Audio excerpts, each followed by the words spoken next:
Kalau bangsa ini gagal membuat kualitas anak bangsanya, rakyatnya menjadi berkualitas, menjadi tidak berkualitas, tidak punya daya juang, tidak bersatu, sama saja bangsa ini memelihara budak-budak. Kapan mengkudeta? Kalau pemerintah sudah melanggar ideologi atau mengganti ideologi Pancasila dengan ideologi yang lainnya. Itu nggak usah diperintah, pasti akan kudeta. Dan permasalahan yang paling krusial yang bisa membuat bangsa ini mati adalah dua, yaitu perpecahan di intern anak bangsa, yang kedua pemerintahan yang tidak berkualitas.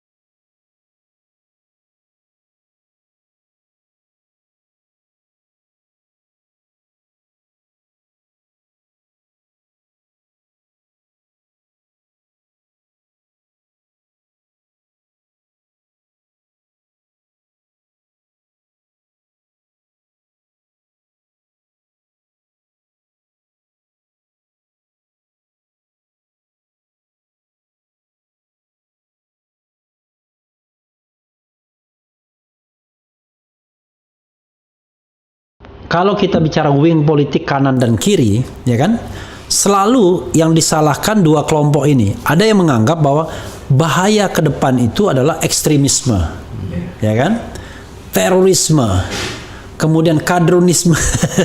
Kira-kira ini untuk melakukan delegitimasi terhadap kelompok kanan. Ya sudahlah, kelompok kanan itu FPI, mungkin PA212. Tapi kemudian ada juga kelompok yang kiri yang dianggap akan merusak bangsa ini. Cuma bedanya kalau kelompok kanan terlihat dan kadang-kadang menjadi bulan-bulanan orangnya karena terlihat mungkin ada siapa itu dan lain sebagainya. Kalau kelompok ini nggak terlihat, tapi dia menjadi bahaya yang Pak Gatot sendiri concern. Sebenarnya kalau kita melihat bahaya seperti itu, di mana titik amannya bagi bangsa ini sesungguhnya? Apakah real yang namanya ancaman-ancaman kanan dan kiri itu? Silakan Pak Gatot. Jadi saya memberanikan diri bahwa bangsa ini kodratnya adalah ada kanan, ada nasionalis, ada kiri. Itu kodrat. Ya, kodrat. Saya katakan kodrat karena jumlahnya masing-masing itu di atas 40 jutaan. Baik yang kanan, kiri maupun nasionalis. Dengan jumlah kita sekitar sekarang 270-an kayak gitu. Jadi, nah, sekarang ini saya hanya mengingatkan saja bahwa pembiaran perbedaan yang disampaikan Mbak Rafli tadi, pembiaran perbedaan pendapat aja tentang masalah-masalah yang fundamental, ini fundamental, kan? Ini adalah suatu kekeliruan yang sangat besar dan sangat luar biasa dan sangat berbahaya terhadap keutuhan bangsa, gitu loh. Jadi saya katakan tadi, marilah kita mengecilkan perbedaan itu, gitu. Nah, kata tadi, kecilkan perbedaan itu, ya kan, tonjolkan persamaannya. Mau kiri, mau kanan, mau tengah. Sama-sama kan itu bangsa Indonesia. Kayak itu. Sama-sama ingin bangsa ini maju. Kan ya, sama-sama ingin bangsa ini damai.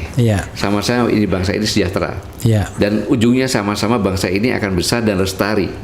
Tidak punah karena hukum rimba.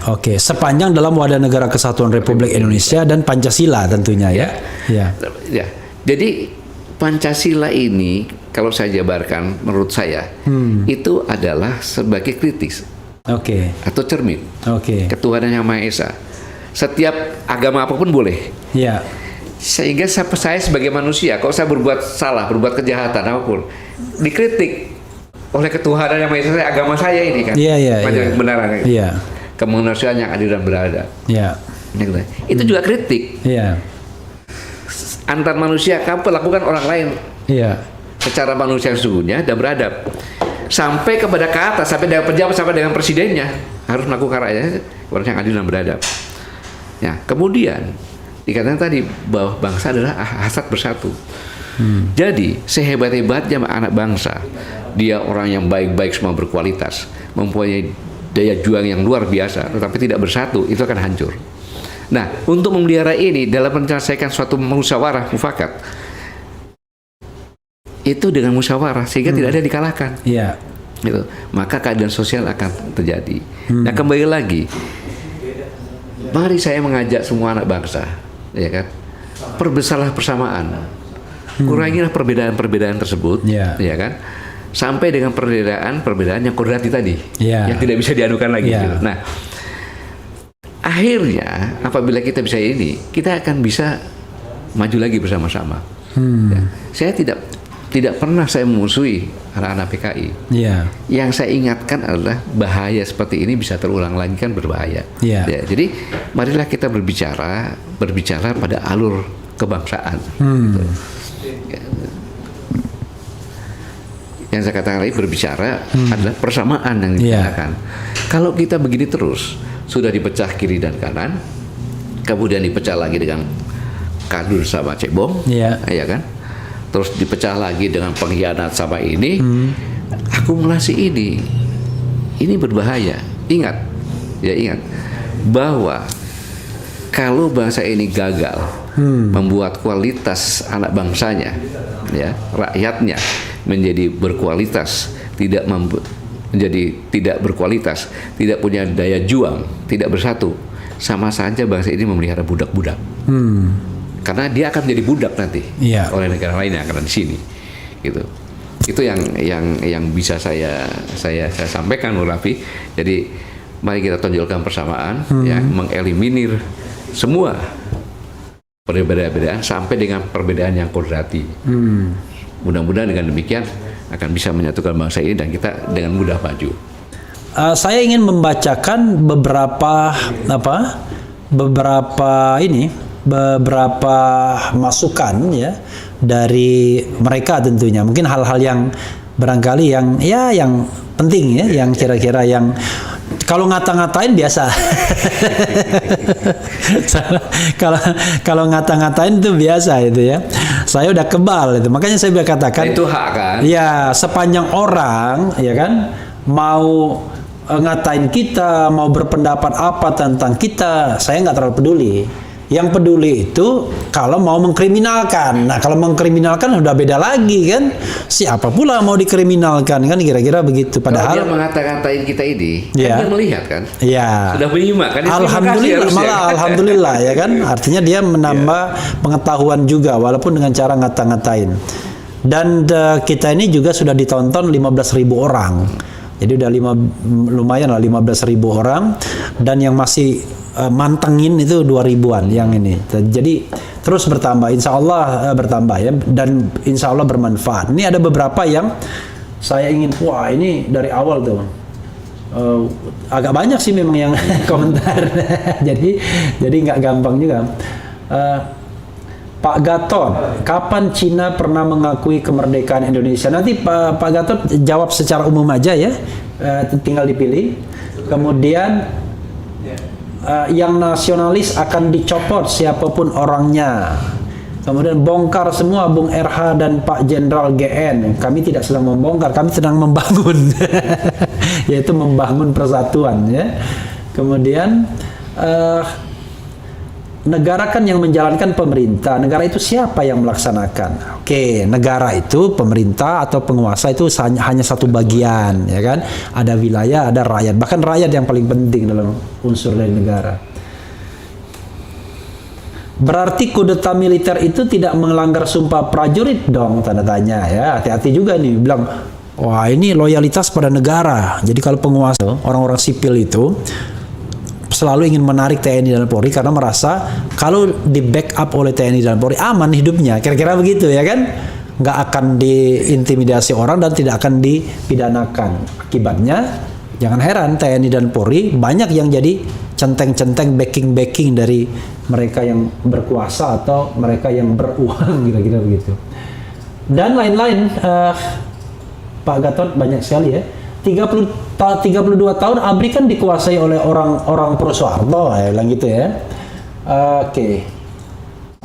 Nah, ini yang mantap ya, yang membuat kita dosa kita akan berkurang dan kita merasa lega. 2 orang yang dipecat dan sakit hati.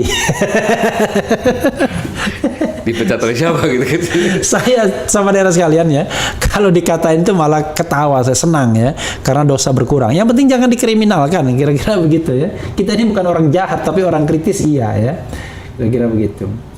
Oke, sobat era sekalian, saya kembalikan kepada Pak Gatot untuk menanggapi secara umum. Sekalian nanti closing statement ke kamera boleh juga Pak. Silakan. Jadi yang tadi tanyakan loyalitas kepada negara sehingga kudeta gitu kan? Iya. Ya, jadi saya hanya mengingatkan saja bahwa TNI itu sumpahnya adalah setia kepada negara kesatuan Republik Indonesia yang berdasarkan Pancasila dan Undang-Undang Dasar 1945. Saya yakinkan bahwa semua prajurit TNI adalah prajurit-prajurit yang beragama, gitu, yang beragama. Dan semua prajurit TNI pasti disumpah. Yeah. Maka kalau politik TNI itu negara dan setianya kepada negara, kapan mengkudeta?